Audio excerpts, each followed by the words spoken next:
joined Altify and is passionate about sales enablement. He has spent the last 12 years working in marketing and product management roles in the B2B and B2C space. Prior to Altify, he held similar roles in Air, Virgin Media, and OpenNet. Sean completed a dual degree program in Ireland and the US, gaining an international business degree from the Northeastern University in Boston and a degree in European business from Dublin City University. And he resides in Dublin, Ireland. So, welcome, Sean. Thanks very much, Nikita. How's my sound? Can you see my screen okay? Yes, all okay. You can go ahead. Great. Thank you very much. Well, I really appreciate the invite to speak here, and great to hear both Jamshed's presentation from a seismic point of view and from Grammarly also. So I was asked to contribute to an article a couple of weeks ago talking about what I felt was the trends that we were going to see for product marketing in 2021. And this got me thinking about the future of the discipline itself and what the future of product marketing was like.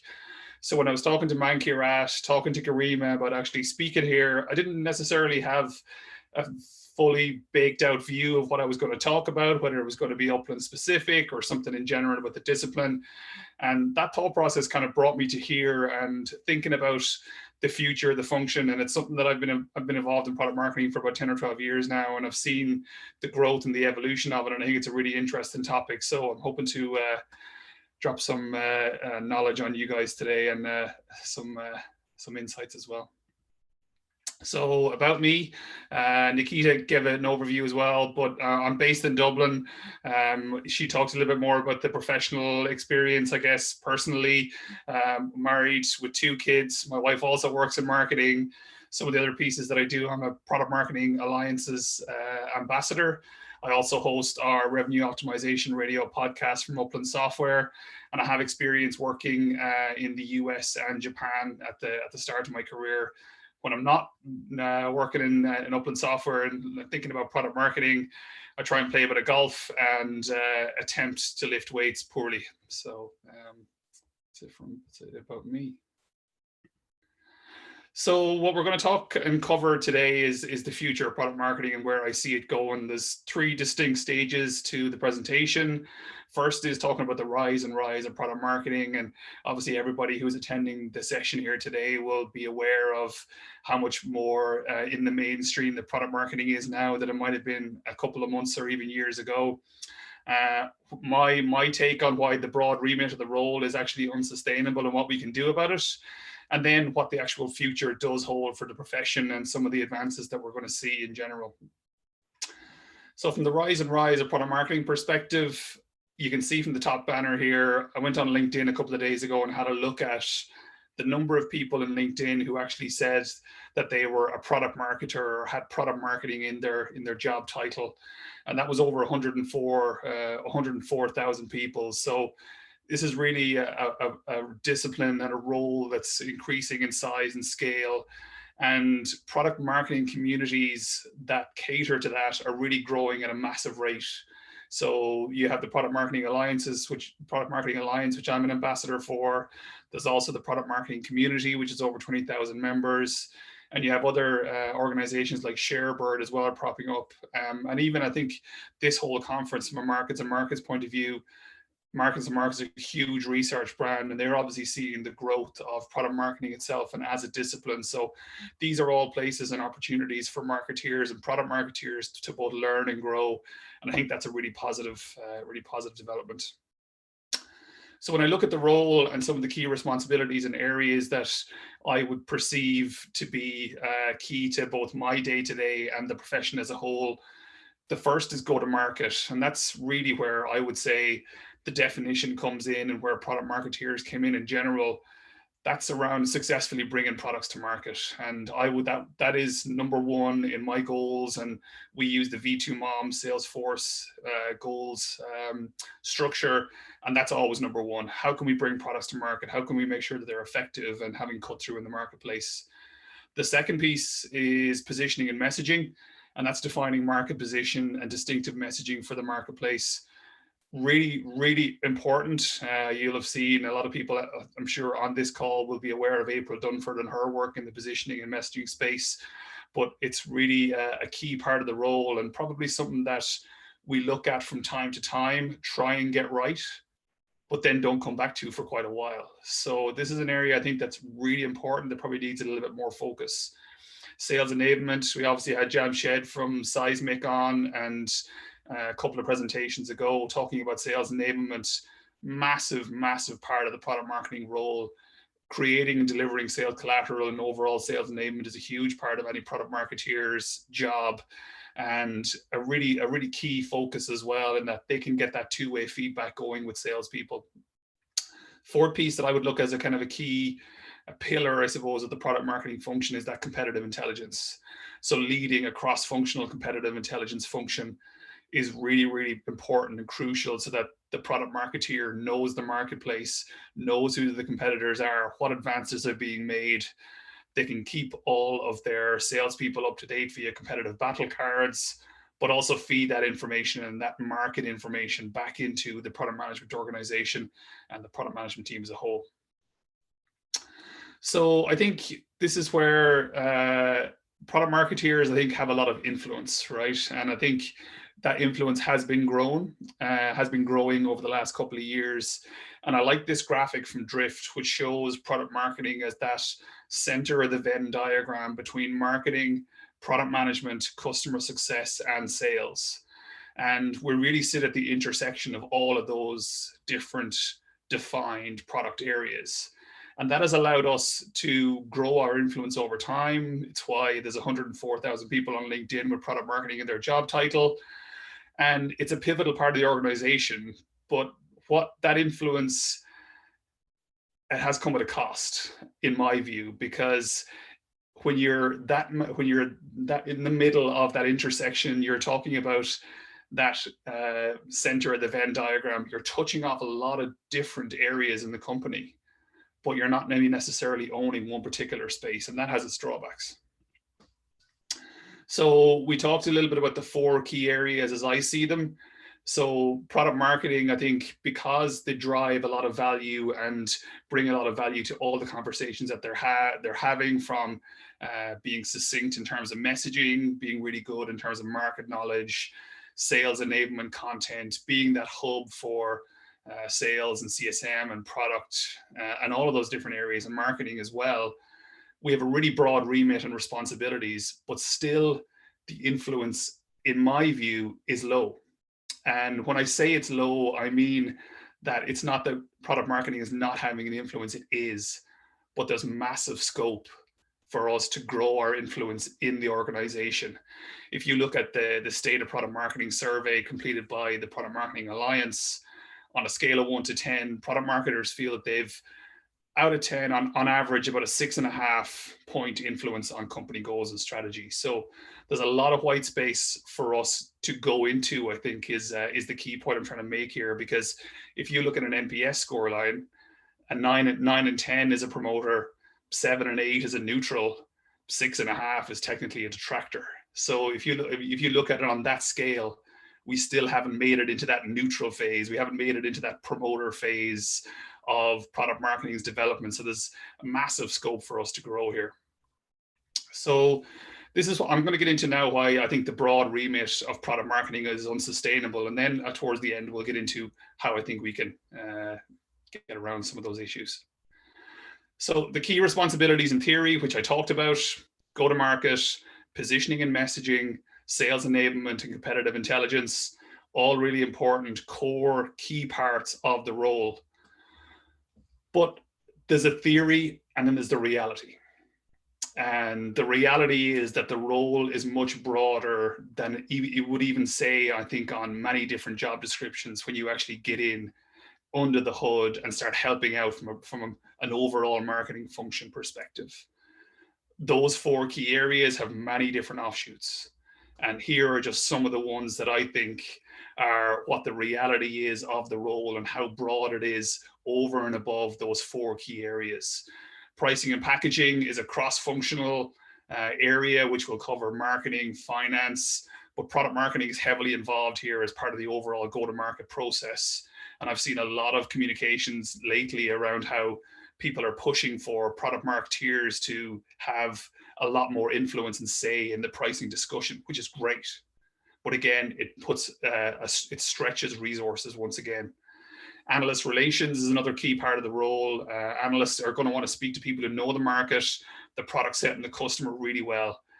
And surprise, surprise, that's the product marketeers. They're the ones who know all of those three areas the best.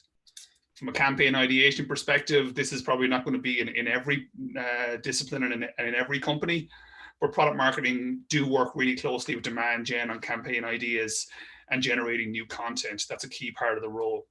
As a link into that, copywriting is another area. Obviously, we had Brian talking from Grammarly earlier on, and some of the things that they can do to help business teams and companies have better copy, more succinct, tidier discussions and copy with their customers. Some organizations will have dedicated copywriting resources, but in many instances, and the ones that I've had experience of, this falls back to product marketing also. Alliances and partner marketing, maybe not relevant to everybody, but a lot of product marketeers are going to have to support that partner and alliances channel as well. And as part of the overall competitive intelligence function, the win-loss programs, they're going to be a constituent part of that. And again, this really stretches out the role, stretches out the responsibilities, and really puts a strain on the time and the impact that product marketing can have.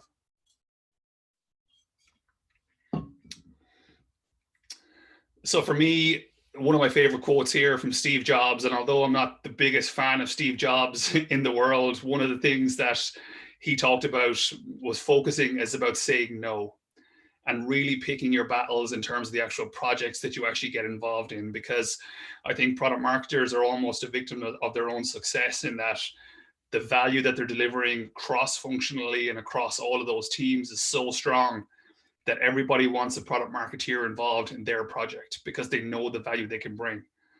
But product marketers have to be really focused on the value that they can deliver, and does that feed into those 4 competencies? And I just think we're really scratching the surface of the potential for the product marketing function. And I asked the question to Jamshed from Seismic around how marketers can get more of that budget for themselves, how product marketers can get more of that marketing budget to really make us more effective and do our jobs better and drive an outsized influence. And I think that's one of the key areas that's going to help us in the future. So I really just think that we're scratching the surface of the potential here, and you're seeing the growth of the function, how effective it is, and the focus now that's on product marketing from a hiring perspective. And I think that's huge. So with all of that being said, what does the future hold, and what could it look like? Many of you will have seen in the run-up to the US presidential election, the talk around breaking up big tech. You'll see Elizabeth Warren here, and she's really the figurehead and the spearhead of this campaign to take away the over-centralization of power in a few huge companies. Companies like Amazon, Google, and Apple, they're facing calls for their constituent parts to be broken up. But you can ask yourself, this is obviously something that the regulators are going to do in both the EU and the US, that are certainly looking to do it. But what has it got to do with product marketing? And my thesis is that we need to break up big product marketing and not big tech, and that product marketing must fragment to grow. So my view is that we need to break up the unit into its constituent parts.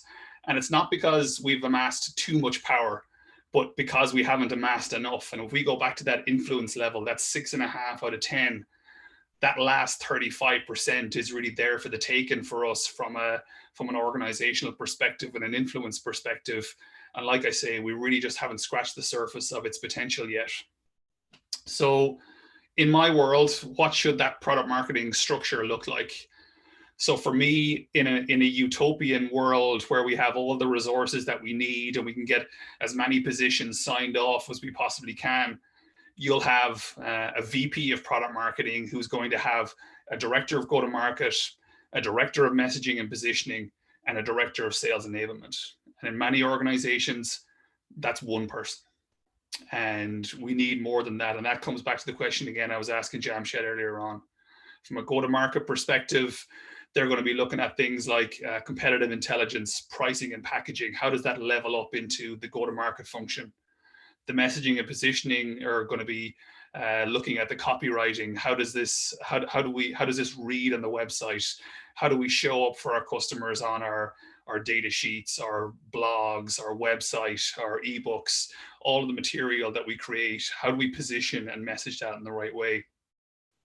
And from a sales enablement perspective, how do we create that sales collateral? How do we make sure that we have all of that material in the right place, so that a seller is not trying to imitate a marketeer and having to create all their old sales content, trying to find all that content? And similarly as well, from an alliances and partner perspective, how do we enable alliances and partner managers?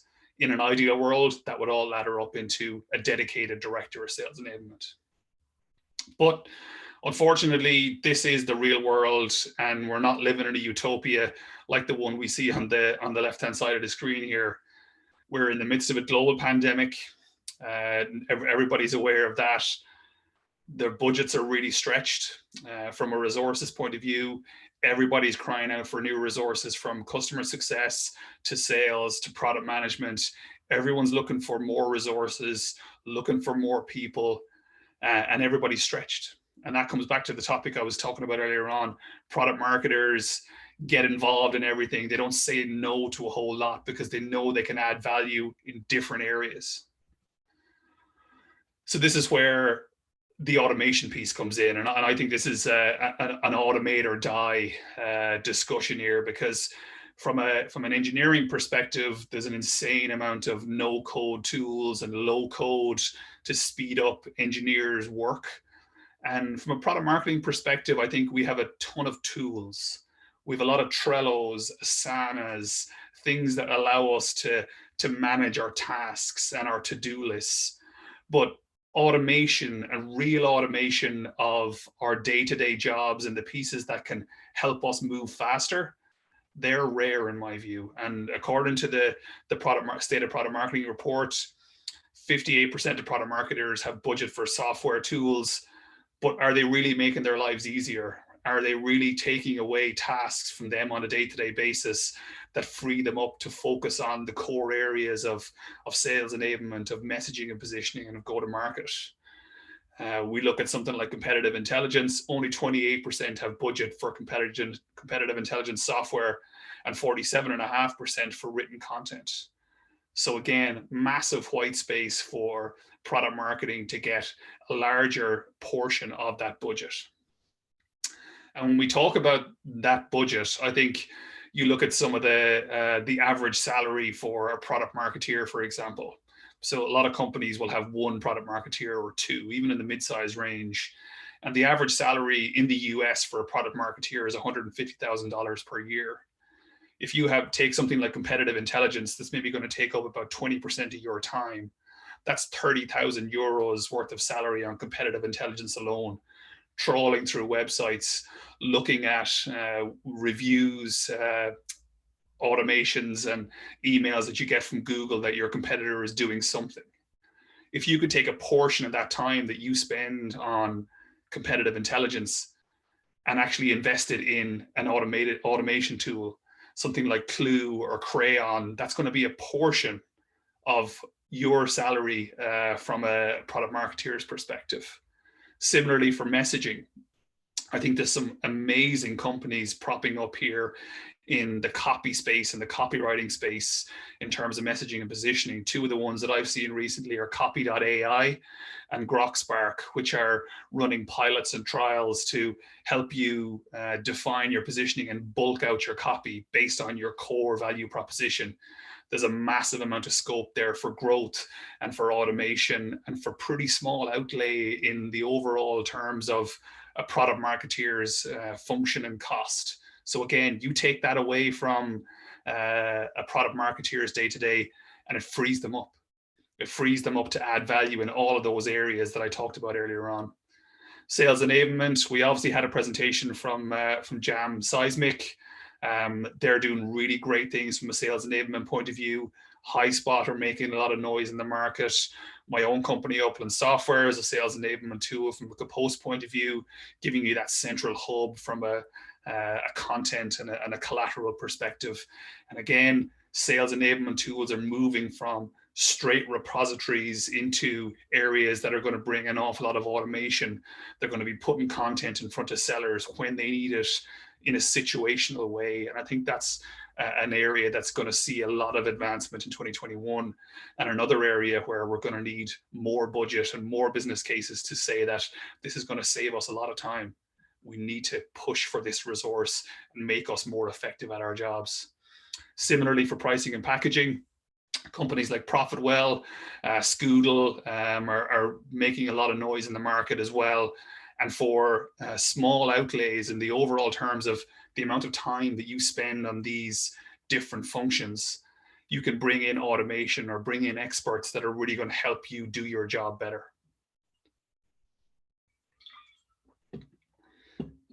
So what are the key takeaways that I want you to take away from my presentation today? Product marketing, our influence has grown massively, but we're still only at step one of the journey. I think there is, the rise of the function is down to our positive impact, but there's a lot more room left to grow our influence on the organization as a whole. And I think that's going to be from a resourcing up perspective, or it's going to be from really investing in automation and tools that are going to make us better at our jobs. I think we need to break up big product marketing and the disparate spread of roles that we have and the hats that we wear from a day-to-day basis. This is making us less effective at our jobs. And when we focus into core areas like go-to-market, messaging, sales enablement, competitive intelligence, they're all going to need dedicated resources. And I think this is going to help us be more effective in the long run. And the last point, which I just made, is that product marketing is ripe for automation. So where resources don't stretch to additional headcount, or maybe that's not something that we can do right now because we're not living in that utopian world where resources are endless, we have to embrace automation, and we have to be the first people who are there looking at trials, looking at ways to make us more effective. And I think product marketing has been underserved by those specific tools for the function, but that's changing really, really quickly. And for me, that's a huge positive. So I'm always happy to talk product marketing. These are the ways you can get in touch with me. Sean Broderick on LinkedIn, Sean_Broderick on Twitter, and sbroderick@uplandsoftware.com is my email. And for me, final takeaway is that brevity is beauty. And I think I kept on time pretty much. So happy to take any questions, Nikita. Thank you so much, Sean, for your wonderful presentation. We'll just wait for a minute if there are any questions. I just see one comment from Alexandra here, and it's funny. I was talking to a group on another panel session about competitive intelligence last week, and I talked about that kind of stretched mentality, and everybody was just nodding their heads and smiling, and it's very much something that people can empathize with. But I do think that as we move into next year, it's a huge opportunity for us to say, here's the value that we're driving, here's the tools we need to invest in, and how can we grow this thing in a more exponential way.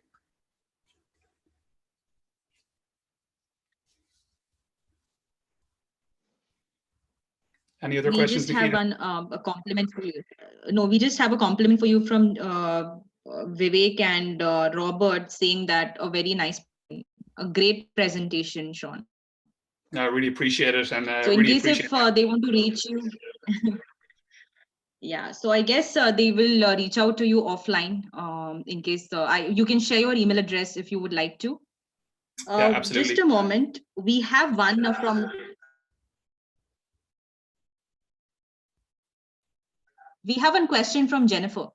So can you, or is there only value if you're already sinking, say 20% of your time into a function? No, I think not, because I think a lot of these tools that we're looking at, they can drive value that we don't even know is there yet. And I think it's not just those places where we're spending a vast amount of our time. There's probably pieces of your job that you don't even spend 3-4% of your time on that you would love to spend more time on. I know win-loss interviews is something that I would love to do a hell of a lot more, and talk to customers who have said yes to us for a particular reason, but also said no for a particular reason. And that's a part of my job that I spend very little time on, and one that I would love to get more input and more data on. So I do think it's beyond just those kind of core areas. If there were peripheral parts of the role where it makes sense, where you can get a really cost-effective way to automate something like that, definitely investigate it. All of these companies have trials now that you can do for free for a couple of weeks, test, see if the value is there, and go from there. Thank you so much, Sean. And yeah, I mean, thank you for this wonderful presentation, and thank you for your time. So we move forward to our next presenter, who is Vivek Bharati.